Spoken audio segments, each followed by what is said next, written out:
morning, everybody. This is Doug, and you're listening to What's the Hazard. It is Friday, May 24th. It is the Friday prior to Memorial Day. I think Monday's the holiday for those of us that celebrate Memorial Day. We all should, certainly. And I don't have any trivia prepared. I apologize for that.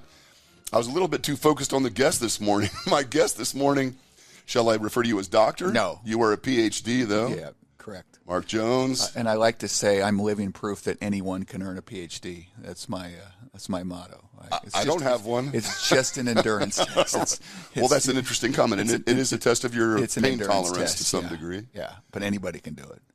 If they really put their mind. You obviously were focused and put your mind to it and accomplished that. Yeah. It's a great education, but anybody can do it. Well, I think that's encouraging. Yeah. Thanks for the words of encouragement. Maybe when I retire, I'll go back and try. But I think I was really interested. I mean, we met just recently through my brother Dave, who's a friend of yours. Well, maybe I'm overstepping there. No, not at all. You Dave's guys been are a good friends? friend for 40 years. Okay. Yep. And we've been friends for a while, he and I. Yep. Just a little. So you're the wiser older brother, right? I am the older brother. Yeah. Well, I'm not going to claim to be the wiser brother of the two. He's actually done pretty well. He has. He's kind of kept me in line a little bit. He's an impressive guy. But you're a psychologist, and as a safety person for the last 40 years, I've always thought that, or have wished that maybe I had a little bit more psychology background, because you find out that the technical side of this is pretty easy. Most people can grasp the technical aspects of safety and systems and processes and things, but the human behavioral aspects of it are really complicated, man. And I think you have a background. You're a clinical psychologist, and you were explaining to me what that meant, but you've worked in organizations. Correct. You've worked in the safety world. Yep. So talk about the journey, man. How did you get here in the first place? Yeah, so I've kind of had a pretty eclectic career. And so I started out right after I finished college working at Boys Town, working with young people who were at risk or came from disadvantaged situations, however one might define that. And I was a history major in college in political science, and then I was going to go to law school and decided I didn't want to go to law school. I really like working with kids and so on and so forth. And we could go into the Boys Town story forever, but one of the key tenets of the Boys Town program is like creating a safe environment for kids, right? Sure. Because a lot of those kids came from at-risk situations, and so safety was a big part of that, albeit a different kind of safety than industrial safety, which which is your focus. But the concept of safety is built into everything that we did at Boys Town, as well as giving really good care. So then, after 19 years there, I kind of took a leap of faith and moved to Union Pacific in a management position over the behavioral health programs, or EAP, which I'm sure your audience is familiar with that. And then eventually was promoted into the position of the general director of health and medical services, which included a whole suite of responsibilities, such as the leave management, DOT compliance, which you'd be very familiar with, Doug, but also the industrial hygiene space, and which kind of the large umbrella was occupational health. Yeah, absolutely. And so had kind of 6 different divisions or reporting structures up through that, and you've referred to UP from time to time, but obviously in the railroad, safety is a big part of what we do and what the railroad did, and so we can talk about that a little bit. So I got a really good orientation to, as you referred to, the mechanics of safety, right? All the things, lockout, tag out, fall protection, all those kind of things that make a difference for safety of employees, and was able, unfortunately, witnessed a lot of situations which safety and somehow was disrupted and people were hurt or fatally injured, right? So being on the scene for a lot of those things and helping the employees through that and management through that kind of thing. So I think my clinical background helped with that. And so then I retired from there just a few years ago and moved into kind of another area in which safety is really important, which is the addictions and recovery space. And so now I'm the regional vice president for a group called North Point Recovery. And, drug and alcohol abuse has a big part in safety, in industrial safety and what we do every day, when people come to work and so on and so forth. And so, broadly speaking then, patient safety, or what we like to call the individuals, is really important, right? When they come to us, they're at risk in multiple ways, and we have to create a safe environment for them as well. So that's kind of a broad overview of how that all comes together, right? Kind of three different spheres of safety. It makes me think that, gosh, corporate safety and health managers should probably be psychologists, truthfully, because of the enormity of the behavioral component to all of this, and having a better understanding of if it's even possible to manipulate that or manage that to some degree. It is wild. So psychology is actually becoming one of the most prominent majors for undergrads because over time, people have realized, look, understanding human behavior and being able to fit that in multiple places, whether it's healthcare or organizations or safety, is really. So it's a great basic education in terms of the dynamics of human behavior, and in your case, how organizations work and how people interact to promote a safe environment for their employees and contractors and the public, right? Which is kind of a big deal. I kind of misspoke this morning when we were just before we started recording, asking whether you were an organizational psychologist or a clinical psychologist, not knowing the difference. Could you expound on that a little bit? So a mental health practitioner like myself is licensed within the state and to treat individuals with various levels of mental health and behavioral health presentations, anxiety, depression, substance abuse, so on and so forth. Organizational psychologists typically are trained more in organizational systems, organizational processes and functions. Some of them probably also hold a clinical license, but most of them probably don't, right? Okay. And so, like an organizational psychologist, they're really valuable. They make a big difference in organizations, but they don't necessarily work in healthcare systems, helping individuals, whether it be child and family, adolescents, or adults. Is organizational psychology even part of the psychology department, or is it more like industrial engineering? Yeah, department? So it depends by the school, but most of them are broken off into like a school of human behavior, human development, so on and so forth, and then kind of organizational communications, or there's various configurations in colleges around the country, and just by virtue of the employment opportunities I was in, I got a lot of exposure to organizational communication, organizational psychology. So I'm not an organizational psychologist by trade, but being in large systems like Boys Town and UP gave me an orientation to be able to help in those spheres. And the same thing now with North Point Recovery. Okay. As the regional vice president, you're building systems, you're building cultures, which is, so important to safety, right? And so I've just been really, really lucky to have some really great mentors and folks, and the processes I learned at UP were just, invaluable. And I know the railroad can take some bumps on, public on.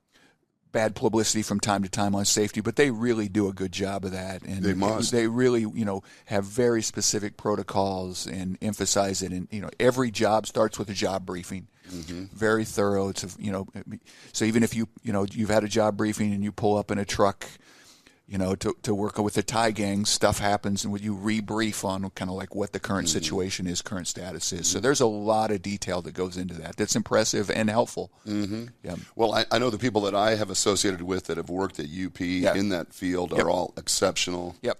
They get the best of the best. They really do. It's really an outstanding organization. Can you talk a little bit more about that time? You came in with responsibility for the EAP and for the what do we call it? Mental health aspects of the workforce. Or? Yeah. So, if you think of it this way, right? All of us at some point have like problems in living, right? Relationship issues, right? Our spouses get ill, our parents get ill, get old, all those kind of things, and so there's a certain amount of pressure that's just kind of normal and natural for all of us. And then when you put that in an environment of kind of a 24/7 transportation mode that UP has, which you have, a work on demand for a lot of with employees at UP. There's no set schedule, right? And so kind of overlay those two things together, right? You're more vulnerable. Your sleep patterns aren't as good as they are. Your eating patterns aren't as good as they would be kind of normally. They're disrupted, right? And so what the AP programs do is they really provide a support and backdrop for people who maybe just things aren't going as well as they need to. And there's another way of kind of looking at this from the mental health perspective is there are serious mental health problems, in the world, which is, schizophrenia, psychotic disorders, so on and so forth. But most problems are like problems in living, right? Relationship issues, just life kind of stuff, right? That aren't necessarily quote unquote a biological problem like schizophrenia or psychosis, not to get too technical or anything like that. It's not really important to our audience. But so EAPs really provide that level of support in making sure folks get the resources and support they need to kind of get through that so they can be productive. And then more importantly, where I want to go with this is so they can be safe at the workplace. Right? Sure. Yeah, absolutely. And the safety comes even before the productivity. And I like to think of it as there's kind of four different ways to look at this that distract employees in the workplace, which is, death. We all face that in our with our aging parents or sometimes tragedies or so on and so forth. And you have debt, right? People get into debt, right? That's very worrisome and stressful for people. It frays relationships. You have divorce, right? Those kind of things, right? And then another thing that goes into fall protection or however you want to think about the mechanics of safety is daydreaming, right? The mind's natural state is wandering. Just drift. Drift, right? Exactly. And so one thing that we learned early on is the AP team is if we could help the managers kind of help keep employees focused and keep them managing those distractions, death, debt, divorce, right? All those kind of things. Then you could help the managers create a better, safe environment. And it's the same thing in healthcare, which I'm, directly involved in now, right? We have employees, nurses who work, odd shifts and behavioral technicians and that kind of thing. And so you got to really work hard to kind of make sure that all the noise in their life has a place to go. Wow. And the other thing is, I mentioned in terms of the kind of the 4 Ds is drugs and alcohol or drinking, right? 1 out of every 10 Americans meets the qualification for a substance use disorder. 80% of those people are employed. So if you think about that, right, that 80% of those people are employed, that doesn't mean necessarily they're coming impaired to work, but they sure could, right? And what that leads to is absenteeism, less work, more conflicts at work, all those kind of things. And the cost of absenteeism across many organizations is huge, right? Yeah. Just absolutely huge. And plus when somebody's missing work on a regular basis, something's going on and their work product is not going to be as good and their safety product is not going to be as good. Can you touch, this is remarkable stuff, man. Fantastic. Thank you so much. It's fascinating to me. I see this, I live this every day. You bet. I'm out there, people are asking me to help them with, reviewing their lockout tagout procedures, and I'm like, this is not it. You're doing fine with that. Right. The issue is what you're describing right now, and these are those distractions, those life stresses that affect the mindset of these employees in our workplace. Can you comment a little bit on how you guys tried to approach that subject within UP without? Yeah. So, what do you do with that? And I would say again, the same thing in healthcare, right? Doing right now. So, how you approach employees.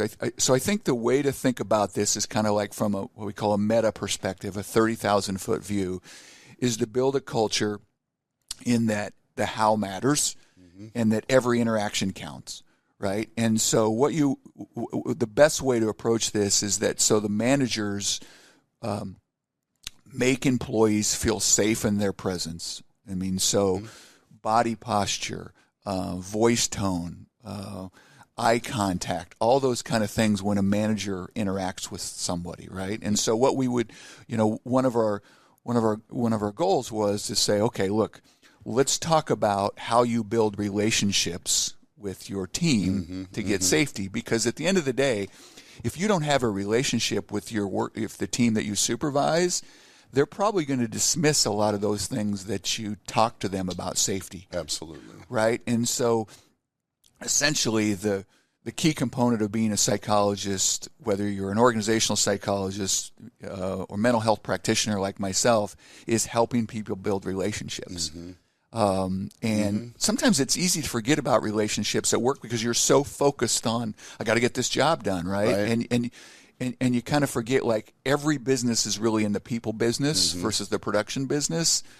And so focusing on kind of like the how matters, how you approach that interaction, makes a difference in terms of the receptivity of what they're going to hear on fall protection or, whatever the comment is, environmental exposure, so on and so forth. Yeah. So I'm taking notes. Yeah. Man. This is so it's all about relationships. Yep. Oh, this is so. I'm sorry. I don't mean to take a pause. No, that's I okay. usually don't pause, but man, I've got so many things going on in my head. This is one of the most difficult parts of, listening and hearing about 10 things I want to talk about. And thinking about the next topic. And then thinking about the next. It's so difficult to, because my questions change as you are speaking. Yeah. Yep. But there is something that you are probably familiar with in the safety world. We call them stand downs. We have a bad accident or some horrible occurrence, and we stop work and get everybody together and then remind them not to do that. Are you familiar with this? Absolutely, approach? yeah, absolutely. Stand downs. What's your opinion on this kind of thing? Is this useful? Is this, if done correctly? I mean, is there? I think the thing before you get to a stand downs, go to something that I talked about ahead of time, which is really important. Which in the healthcare business we call the daily huddle, right? In the organizational world, they call it safety briefing, right? So I think stand downs can be helpful, but they can also be met with a little bit of resistance if you haven't done all the pre-work ahead of time. Okay. In which you're kind of doing what we call pre-teaching on what the expectations and standards are. Because then, I've been to, unfortunately, a number of what you want to call stand downs or briefings post-accident. And what happens in those situations, to be really candid, is, and this is the point that gets really raw, and you've experienced this too, I'm sure, is now all the emotion comes out in which the rank and file, or however you want to define that, are saying to the managers, we've been telling you that this truck wasn't safe, that the bearings on this truck were going out, or we've been telling you X, Y, and Z, right? And nobody's listening. And now you got kind of the rawness of something went wrong with some, manager, high-level manager talking about safety protocols, and oftentimes the message gets heard and they're very good, but a lot of times it's met with a lot of frustration and the a company, and I've been it's not just railroad centric, didn't do enough to address these kind of things. The upfront part of this piece. Because and now it sounds like you're being scolded. Right. Or and manage the friction, right? The day-to-day friction of, like, why are we doing it this way? Why are we doing it that way? And see, I told you this was going to happen, kind of, which goes back to the relationship problem of, you ask, how do you build this? It really comes down to being a really good listener, and listening deeply to what your employees are telling you, whether you want to hear it or not. So were you involved in that aspect of safety, the practice of it within Union Pacific? You were the one who was instructing the management team on how to get information from the employees, how to listen to the employees.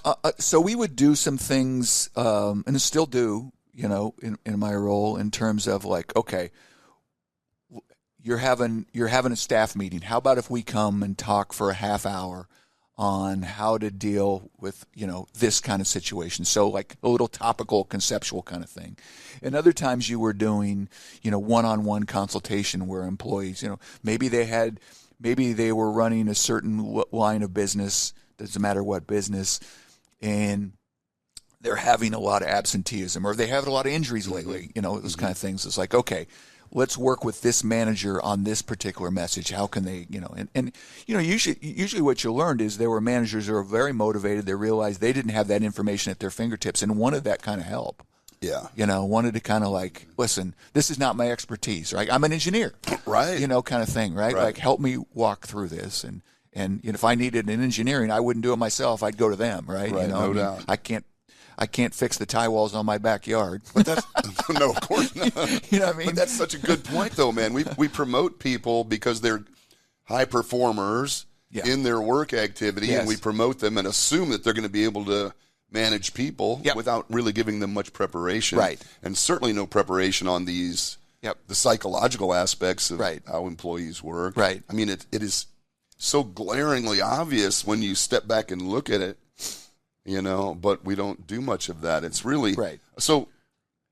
I know you're a full-time guy with your current company, but do you do any consulting with companies? Because what you're describing, every company that I work with has asked for, and I don't have the abilities to provide. Yeah, just that stuff. I do. Yeah, I mean, just kind of dabbling in that, and I can find some space to hopefully be a value and bring a value proposition to folks. I would think this would be great discussion to have with their leadership management teams, and then drill down into the actual frontline supervision. You got it. Right. Give them the tools that they don't have. Yeah, and I think a number of companies do contract for these kind of services or have subject matter experts in their midst that can help with this. And then a lot of companies don't, and then they think of, well, it's nice to have, we don't have room for the budget, but then they realize through, distractions of all sorts, a lot of money's leaking out, sometimes in direct costs, sometimes in soft costs. Yeah.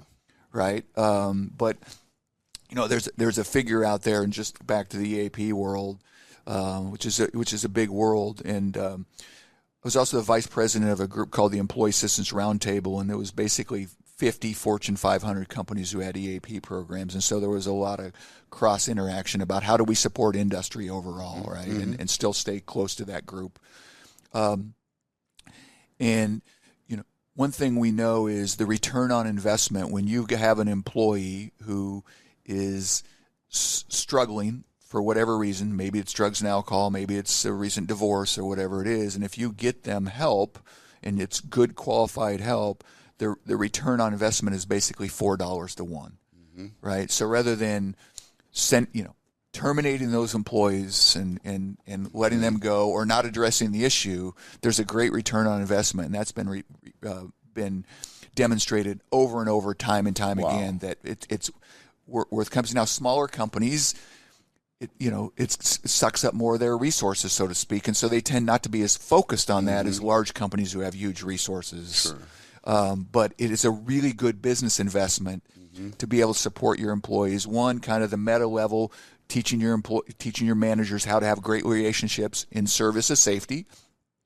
And then secondly, having resources for people who are struggling with mental health issues. And as you've all noticed, thankfully in the last 12 to 15 years, mental health has become more of a topic in the U.S. And now it's just being, we're not there yet, but we're getting there where you see it as mental health is just health. It's no different than, my bad knees and ankles and, those kind of things, right? It's just health, right? And so we're getting better at not making this dichotomy between health and behavioral health, that it's an investment. Yeah, the mental health side has always been stigmatized and taboo. You certainly don't hear a lot of iron workers talking about their feelings. Right. And no disrespect intended, In our current role, too, just, of interest, perhaps, or maybe not. No, it will be. No, you're right. In the addiction and substance abuse world, we have relationships with a number of the unions in the area because they realize the trades, right? I won't name them, right? But a lot of stress. A lot of stress, and they realize, look, there's a certain percentage of their members who are afflicted by drugs and alcohol, right? And so we've at North Point been able to build relationships, and so when they have that person in need, they can call. They get one call, and then we can help get that person to the right level of care. And then now they get an employee back who's in a much better position than they were before. That's exceptional. So we're working really hard with labor both in my markets here in Nebraska and Colorado, because I have the Colorado markets as well, to establish relationship with unions, whether it's pipe fitters, steam fitters, sheet metal workers, fill in the blank. Yes. Right? Because again, back to your core topic in which I've followed this podcast now since you told me about it, which is exceptional. Drug and alcohol abuse relates directly to safety at the workplace. Without question. 80% of those people, to be repetitive, 80% of those people are employed. Right. Who are suffering from it. And you're coming in, in the safety world, we talk about some of those mindsets that lead to maybe bad decision making. Absolutely. Or like rushing, fatigue, frustration, complacency, all of those things, much like you described when you went through the list of Ds. Yep. It's the same thing. If you're coming into work and you're distracted, the likelihood of a bad outcome or an incident is increased significantly. And it's just, how do we deal with that? How do we get someone's mindset moving? And it's like the pre-job discussions. You got it. It's the little briefings that we're doing. It may not seem like it's worth the time, but if you can do anything to try to bring that focus back in, or all those pre-teaching things matter. And again, those things are all opportunities to build relationships too, and do deep listening, and not just have an agenda that you have. And every manager will have an agenda, no matter what the occupation is. Sure. But also allowing time for folks to bring those agendas to you. And then, oftentimes you have to reframe those things for folks. Well, gotcha, but here's the way you do this. But by the virtue of the fact that people feel like they're being validated and being heard, they'll bring you back a better product, and they'll buy into the safety constructs better. I love that description, reframing that, because in my experience, a lot of people will come to you and they will have a complaint about something, and maybe it's not always directly related to the work, so we've got to kind of reframe it. Not always on point. But you don't dismiss it immediately and just say that's a bunch of crap, and get back to work. Right. You've lost them at that point. Right. And to be candid, far too often what you just described happens. Right? I see it a lot. Get back to work kind of thing, and then. As you know, in the safety world, is what you learn is that the Swiss cheese model is little things matter, right? Absolutely. And if you don't address those little things, then at the end of the day, or end of the week, or end of the month, all that Swiss cheese lines up. All that line goes right through the Swiss cheese, and then you have a sentinel event of some sort, or a costly event. At the best case scenario. So a couple of things that you're overwhelming me, man. So should I shut up? Most of my people that I bring on talk really slowly, and they have only one or two topics. You've covered so many things. I should so slow down and shut up. No, that's not what I'm saying at all. I'm sure everybody is scrambling to take notes because it's so interesting, and it is so apparent that it's a weakness in most of our systems. But I want to talk a little bit about the elephant in the room is always culture, and I hear it referred to as, well, we don't have a very good safety culture. Is that different than your company culture? I mean, can you separate the two, or is it boil down to company culture at some point? And what does that even mean? Yeah, I think they're mostly synonymous, right? They seem to. They seem very mostly synonymous because at the end of the day, your culture implies how you do things and how you care for your employees, right? Kind of back to the how matters and every interaction matters. And done well, that certainly transmits to your safety message as well. So I don't think you can separate those two things out. In healthcare, patient safety is about everything you do. That's kind of the do no harm part is right, is everything you do. And, at the end of the day, every organization wants their employees to go home safe in an industrial situation, right? Absolutely. And so, the key in having a great culture is melding those two things together so those messages are, basically lockstep with each other. And where do we start with that? I mean, we're talking. This is months and months of seminar potentially here. Yeah. But it's got to start at the top. That's kind of a cliche. We've talked about that for years. Right. Well, and I think where you start with that, if you define culture broadly, and it's actually kind of a simple concept, but culture is nothing more than what you do repeatedly. So if you just think about it that simply, what does an organization do repeatedly? These organizational habits. Back to the safety part, right? And so what you do repeatedly in terms of Do you praise employees, and then when things aren't going well, do you coach for an outcome versus, to make people resentful or, kind of shrink, that kind of thing? And so kind of where do you start? I think what you look at is how your what your vision statement is on those kind of things, your approach to that, what you do repeatedly in terms of when mistakes are made, how do you approach that mistake? Oh, yeah, man. So because that's kind of the key. Because a lot of times you've been brought in because there's a mistake in some way, or manager realizes there's a process that's broken, right? So now how do you approach that mistake? Do you approach it as a learning opportunity, or is like, I got to get rid of all these people because they don't know what the hell they're doing, right? Which we know happens far too often. A lot. Yeah.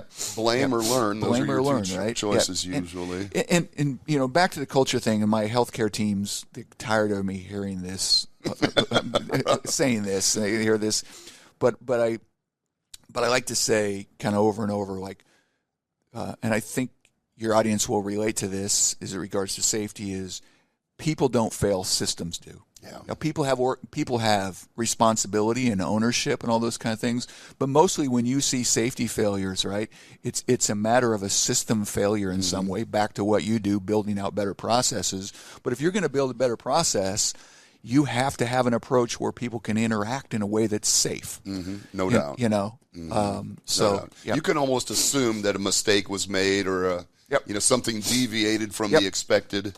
That's a given, but it's normally because the employee is trying to adapt to an uncomfortable circumstance and do the right thing. Yeah. I mean, people always approach a situation, they approach a problem the way they see it right now is the right, is just the way they see the problem, right? They see the problem, they see the solution, and absent of, good management and a safe environment to teach them alternatively, they'll fill in the gaps on their own, right? And that's where that complacency comes in. That results in, broken equipment or, kind of cutting corners. Right. And all those kind of things, right? Not securing the park brake and something rolls into the, the pond, whatever it is, right? Well, that was the golf cart that you and Dave were on probably, if I'm not mistaken. Yes. But yeah, that's exactly right, man. And the whole issue of trust that you've alluded to a number of times is so critical to all of this. When things are going well, my boss is being nice to me. When things aren't going well, how is my, do they call you out? I mean, do you trust that your boss is going to have your back when things are going poorly? Right. Those are such big concepts. And there's probably a term that your organization, you're familiar with, and a lot of your listeners, is times the kind of the learning organization, right? And so I think that's what, organizational psychologists and mental health practitioners, clinical psychologists can do for organizations, is help them keep in mind that they want to be a learning organization that's always adapting, always changing, right, and ready to go. And a lot of that has to do with an approach of how you build your systems, but within that systems, how do you approach mistakes? Because you have to make people feel safe for when they make a mistake. Not necessarily change the expectation, but make them feel safe. So that's because now, get too technical, is now when I feel safe, right, I'm less stressed and I can absorb the information, because the moment I feel like I'm on attack, then my defense mechanisms go in, right? I shoot out more cortisol, my hormone systems go up, right? All those kind of things, blah, blah, blah. And now, rather than being able to absorb the information, I feel less safe. Now I'm less able to absorb the information that I really need, whether it's air traffic control, train dispatching, truck dispatching at Werner or whatever, right? You got to make people feel safe in that moment. No doubt. It's just like, we have an incident, whatever it might be, an injury, property damage. We fire the employee, and all the information that we needed to understand the system better and those mistakes we just sent out the door because we didn't take the time to learn from it. And I think, there's another thing that your listeners, you'll be familiar with, is when a mistake happens that's significant, is to be able to do a root cause analysis, right? And there's the root cause analysis that the chain of the behavior was broken, but there's also the root cause analysis that goes back to the relationship part, right? Like people didn't feel like they could bring these things forward. Like look at the Challenger, go back to kind of what started a lot of this, right? The Challenger explosion, those kind of things, the O-ring kind of things is look at what's going on at Boeing right now, right? I'm not an expert in that, and I certainly don't want to get called to it. But it's interesting. But a lot of Most employees definitely. are telling you like we were telling them this kind of thing, right? And so organizations have a lot of meetings, right? And like meetings get vilified, and like why are there so many meetings? And you can probably argue there are too many, but it can make communication clear. But also, back to the culture part, how you conduct those meetings is really important. Yeah. Right? That you're inclusive and you find a way to let people participate. Stay on your agenda, of course, but kind of keep, No doubt. being able to bring concerns. So you touched on this briefly. Something that most companies don't do particularly well is the crisis management piece. When we have an incident, how we handle the employees, how we provide for the employees. Most companies will do some type of an incident investigation. Usually, they're looking to blame somebody that somebody did something wrong. But I think what gets lost is the impact that those things have on the workforce. And this is something that you probably had to deal with Union Pacific, certainly maybe your other employers. Can you give some just basic insights into, what we should be doing after an incident like this with regard to our workforce? Yeah, so the first thing is, this may be kind of obvious or it may be counterintuitive, is the first thing is to take care of people's basic needs, right? So you come into one of those situations, make sure that they have good food, water, right? A place to rest, a place to kind of decompress, so to speak, right? Make sure that if they're employees who've been there, because of an incident, 24 hours in a row, that you get them home, right? And you get them with loved ones. And so kind of the natural support systems are really important first, just to kind of take care of their basic needs. Food, Particularly for those folks out on the road, like the UP workforce. Yeah, absolutely, or wherever, right? Kind of thing, right? So take care of their basic needs first. And then the second thing you need to do in those situations is just say take a work group, and maybe it was in a trucking industry or maybe group doing fiber optics or whatever it is, right? Is tell them the information that you know so far, because what happens in the human psyche is people will make up what they think happened, right? And the first information is almost always wrong. Right. Right. And so a leader should get them together and just tell the facts just as it is. Here's what we know, here's what we don't know. So you take care of people's basic needs, then you bring them in and you tell them, what the facts are. The other thing that we tend to do that's not a good idea at this point is to tell me your feelings, tell me how you're doing, those kind of things. You can start, quote unquote, the therapy process way too early. Most people will recover on their own and do just fine with their natural support systems. So I'll use a big word here. You don't want to pathologize grief or, where all of a sudden wow, you're going to, just because you witnessed a situation or had a bad event doesn't mean everybody's going to develop PTSD. You go back to the 9/11 portion to get kind of diverge a little bit. Everybody thought the whole city was going to be, the whole fire department, police were going to be just full of officers with PTSD. It ended up being between 5 and 9%. Okay, interesting. Because the natural support systems took over, right? And the tendency is look, when there's been a horrible event at whatever range, that there's a natural and normal process to this. So to provide people with the support, but not to necessarily treat it as oh, wow, this is going to turn into a big problem for you. Okay, right? yeah. Does that make sense? Absolutely. Yeah. Yeah, because I think that would be your natural inclination. Right. Yeah. To want to overtreat. You want to be. That's a great word. You want to be there for people. You want to normalize the natural. You want to be a support system for it, but you don't want to overinterpret it. Interesting. Yeah. I've seen those situations, unfortunately, and sometimes, most employers don't really have a contingency in place. They're not prepared for that. Right. And when you're flying by the seat of your pants, it doesn't usually go very well. And a lot of employers, particularly the smaller ones, will contract with an EAP team to come in and do that on site. And that works pretty well. The downside of that is an outsider coming in may not have the relationships, and they may not know the industry. And every industry is unique, whether you're selling autos or, no doubt. Whether you're doing high transmission tower work. Yeah. And so, like, having somebody in your organization who knows your culture, knows how you do your work, and maybe has a trusted relationship with folks is really important. Yeah. Something that you could build prior to actually having to respond to such an event. Yeah. And that's the ideal situation, and not every company has that. But they should. Yeah, they should. Yeah, when you think of, like, look, all of us are in the people business, and you think of, human capital is the most important thing we have, not iron and steel. Mm-hmm. No doubt. Yeah. So, oh my God. No, this is so good. This is real. We're going to have to do this again. Okay. Because there's so much we can expand on. I did want to ask you, I can remember I was working for the government at the time. My brother was an FDR guy. Yep. And they used to do these team building exercises. I'd call them and say, hey, what are you doing, man? Oh, we're team building. I'm shooting pool at wherever. I'm like, you're what? Yeah.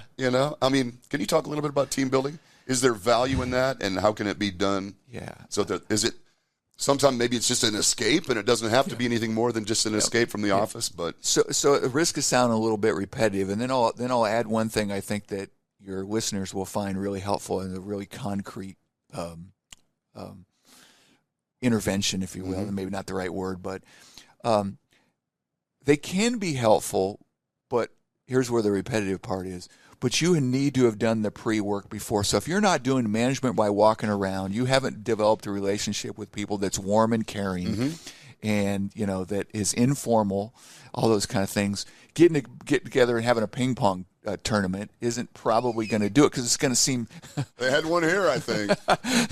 It's going to seem stale and kind of artificial and kind of forced. Yeah, right. Yeah, and then exactly. You run the risk of people, and I'm not saying there's not value in it, but you run the risk of people resenting it, right? Like, but if you've done the pre-work and you have a decent relationship with people, and you know their name, and you know their kids that are in kindergarten this year, or their daughter just had a baby and they became a grandparent for the first time, then those things can really cement and make a difference, right? But just to kind of throw people together, where you go to this thing, we're going to do an ice-breaking exercise, everybody has to show their first grade picture, and guess who the hell it was, right? My experience is people don't like that very much, but if there's a sense of team before that. But having said all that, here's kind of, you go back and you look at the work of, like, Hirschberg and all those kind of folks who are in organizational psychology and so on and so forth. What they know, and I actually did my doctoral research on this to get kind of boring, but, like, there's a ratio of positive to negative events for managers and parents and school teachers and coaches, fill in the blank, right? That if you can keep a ratio above 4 to 1 of positive to negative events, right, that really maintains a relationship. And once you start going below that, and this also goes for if marriages last as well, then you get what's called relationship strain, okay, in which, now I'm kind of holding you in contempt because, every other interaction is, hi, Doug, how are you? And by the way, Doug, where's that report? Right? I mean, so if that's kind of like 1-to-1. God, that would have been a positive experience in my work life. But once you can kind of fill that bucket and make it like 4-to-1 and above, then all of a sudden, when you approach as a manager somebody to talk about a safety project, that bucket of goodwill is already there. And if you get that relationship strain too far behind that, too far below that, it really creates a lot of relationship friction. So back to your team building part, not to avoid your question. No. So if you've done that work, right, where as a manager, a management team, they generally see you as a positive influence and a positive interaction, then those things can work really, really great. Yeah. But if not, it can be just a lot of air. Some dumbass like myself talking in front of the room about why we should be nice to each other at work. Right. After earlier that day, they'd all been threatened their jobs were going to be. Right. Like, and people are like, nope. Yeah. But that is so insightful. Yeah. And it may seem obvious, but it's not what I see. What I typically see is I take a rash of shit for 3 months, and then they have a luncheon, and I come in, I grab my plate of food, and I walk and sit in my car and eat. Right. And that's the team building exercise. Right. You know? Yeah. Because they haven't done any of the legwork. And you know, they've done their legwork, and there'll be a few people that take away good things from that, right? I mean, you have employees like, you know, I haven't thought about that before, and this was really good. But by and large, my impression is that it can be a lot of going through the motions. Mm-hmm. Now, having said that, we should try and build teams at every step of what we do, mm-hmm. right? Because the nature of work is building teams. Mm-hmm. And I just think it really comes down to that moment by moment interaction between the manager. Right. You know, the other challenge you have is like, because the work world is so busy and the safety world is so busy, managers don't often see the employees that they supervise, right? Mm-hmm. Mm-hmm. And so now they have to be able to trust that employee is out there following those procedures mm-hmm. without actually seeing them every frickin' day. Right. That's true. Kind of thing, right? And so that way, when you do interact with people, you better have the credibility in the relationship that your word can stick, because you're not seeing everything they do. Mm-hmm. Back to the trust factor. That's a great point. Yeah. Absolutely. Yeah. What about, man, we're running up on time already. It just goes so quickly. But what about, I see in the absence of leadership building a team, you see little cliques mm-hmm. forming within the workforce. And these three guys hang out together, those two people hang out together.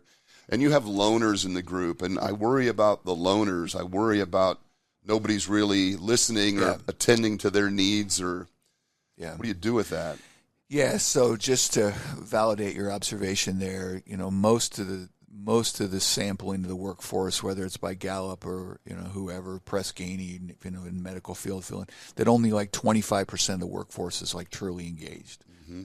right? And so that's a pretty good big number of people who, if they're not engaged, you can also assume that there very well could be safety risk. Mm-hmm, no doubt. Right. And mm-hmm. so, your question is kind of like what you do with that is kind of the question of like, okay, how do you make that percentage, whatever that is, be more productive and to your industry specialists, make them more safe.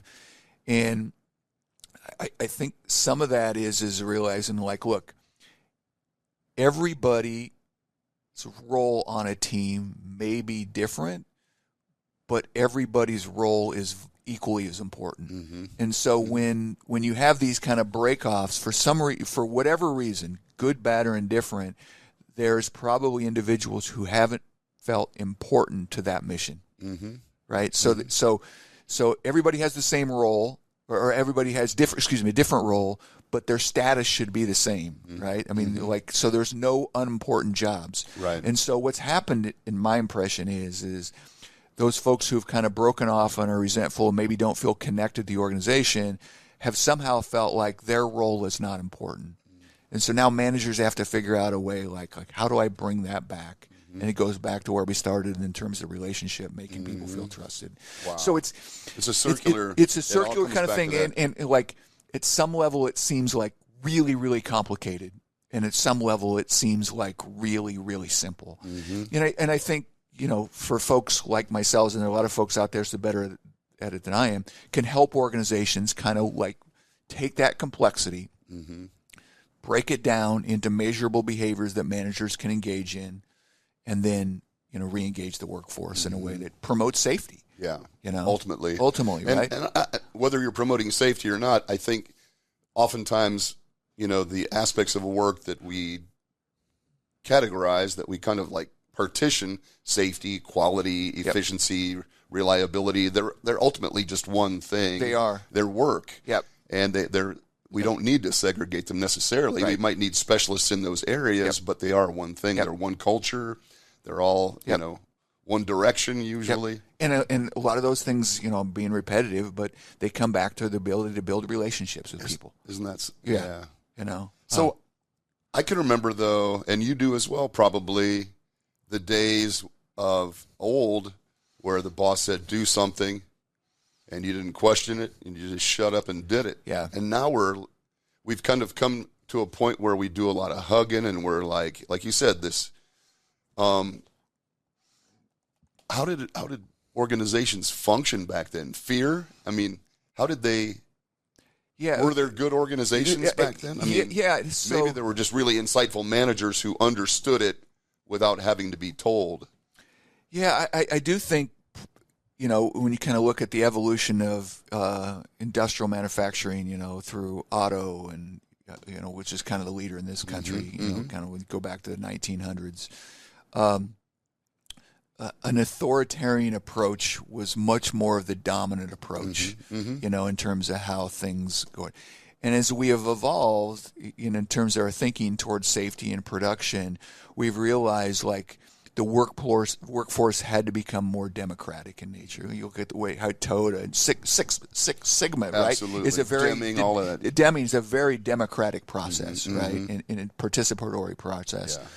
So, even that though can become really, really mechanical and kind of very reductionist, if you will, right? Kind of this, we're just looking at one bolt on this plane, right? Looking at it for months and months and months Right. Yeah. to see how it impacted safety, so the damn door doesn't fly off in mid.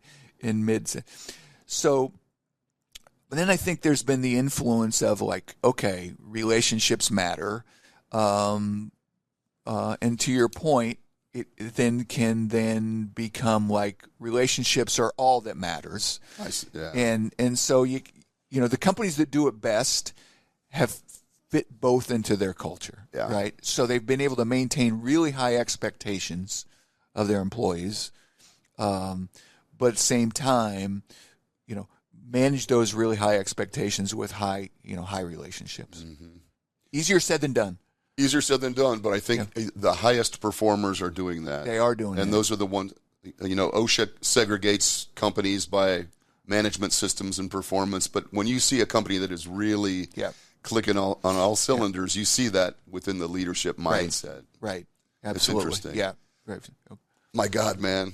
Okay, I don't normally take notes like this, but we've got a lot to cover next time. Okay.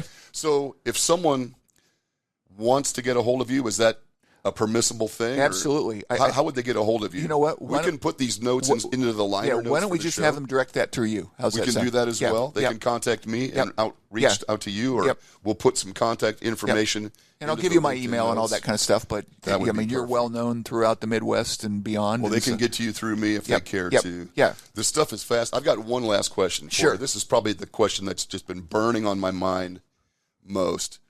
Who was a better shooter, you or Dave? Dave.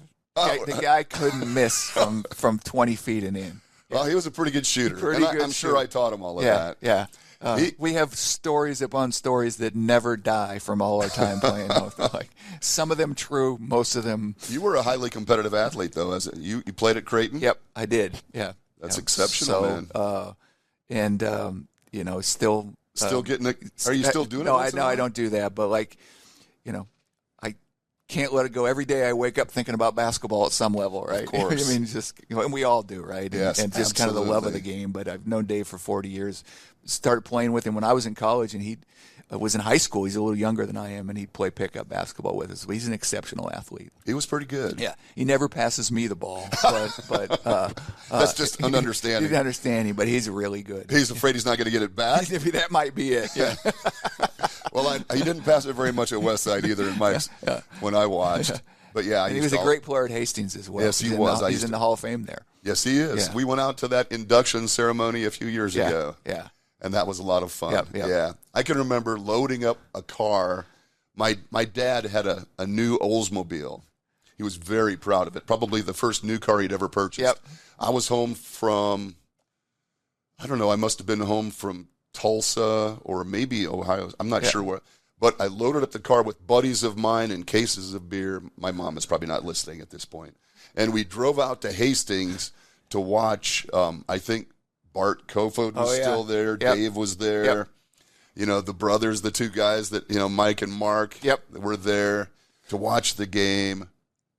And I can remember coming home from that weekend. It was an interesting weekend, as you can imagine. Not safe. Probably not as safe as I would have preferred. Yeah. But my dad came in waking me up. Hey, I need to talk to you about the car. And I'm like, oh, my God, what's wrong with the car? And there was a little crack in the plastic thing that went around the the license plate in the front where I had pulled it in too close to park or something. And there was a tiny little crack there. And he found it immediately after doing the circle around the car when I got back. Drug me out of bed to explain how that got cracked, of course, but oh, my God, man. This has been an absolute joy. Great. And the information is incredible, man. Yep. We'd love to be able to help organizations because it's about building better communities, right, and building better companies. Man. I would love for you to be able to help my clients in particular, but anybody that is interested. So we'll make sure that they can get in touch with you, Mark. Okay. Thank you very much, man. Okay. Have a great weekend. And I also just like to mention, too, please. like one last thing. If organizations see employees who are struggling with drugs or alcohol, right, we'd be able to help in that situation. We'll put that information in as well. Get them back to, fully functioning. Well, as you said, that's a fairly large percentage of the workforce. It's a big deal. We need to be. They may be high performing. Right. With dependencies or issues, they're coming in, but again, that leads to that fatigue, frustration. You got it. And over time, major health concerns. And major health concerns. That's right. Well, we'll get you on the other podcast, Hayes and Fletch, where we talk about health concerns. Okay. Be kind of interesting to talk about. Absolutely. Yeah, I'd love to do that. That sounds great, man. Okay. Thank you, Mark. Yep. Thank you. Have a great Memorial Day. Yep, you too. Have a great weekend, everybody. And we will be back in touch in a couple of weeks. Okay. Bye-bye.